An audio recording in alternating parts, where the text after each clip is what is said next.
DJ Rajesh Mix, DJ Rajesh Mix, DJ Rajesh Mix,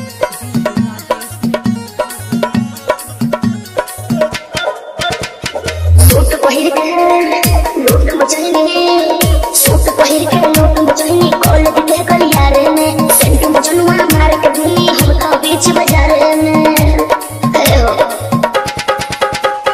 suit पहिर के लूट मचैनी, college के गलियारे में सेंट मचनुआ मार के भूली हम तो बीच बाजार में। पापा जी के परी हरी हो लइकी जरा सा हट के गलिया के चमकन बलिया टक के चल तू गोरी मटक मटक के। अरे गलिया के चमकन बलिया टक के चल तू गोरी मटक मटक के।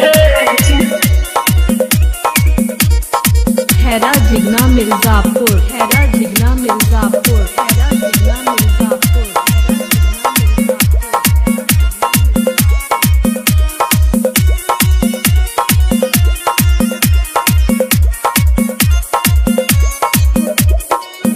कुंडल मोती वाला रेड कलर के तोर पटियाला, कान में कुंडल मोती वाला रेड कलर के तोर पटियाला। पूर्वांचल के नखरा बाटे मिथिलांचल के जगह बघाला। नैनी काली कनखिया मोरा बिया हम धान के शंकर के नरी ओढ़ी लाली होई उठाल के। पागल भइले लाखों छोरा हाथ पीछे मोर हट के। आगे बढ़ के गलिया के चमकन बलिया टक के चल तू गोरी मटक मटक के। गलिया के चमकन बलिया टक के चल तू गोरी मटक मटक के। DJ Rajesh Mix, DJ Rajesh Mix, DJ Rajesh Mix, DJ Rajesh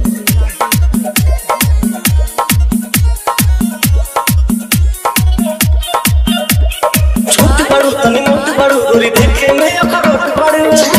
कैसे नाटक अरे छोट बड़ू तनी मोट बड़ू गोरी देखे में अखरोट बड़ू। फेस फरेस बाय मैडम लागत तू बड़ा हॉट बड़ू।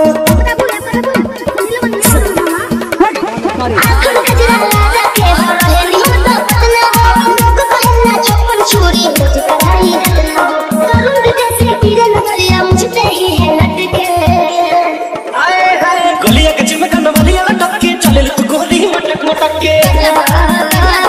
गलिया के चमकन बलिया टक के चल तू गोरी मटक मटक के। हैरा जिगना मिर्जापुर, हैरा जिगना मिर्जापुर, हैरा जिगना मिर्जापुर, हैरा जिगना मिर्जापुर, हैरा जिगना मिर्जापुर।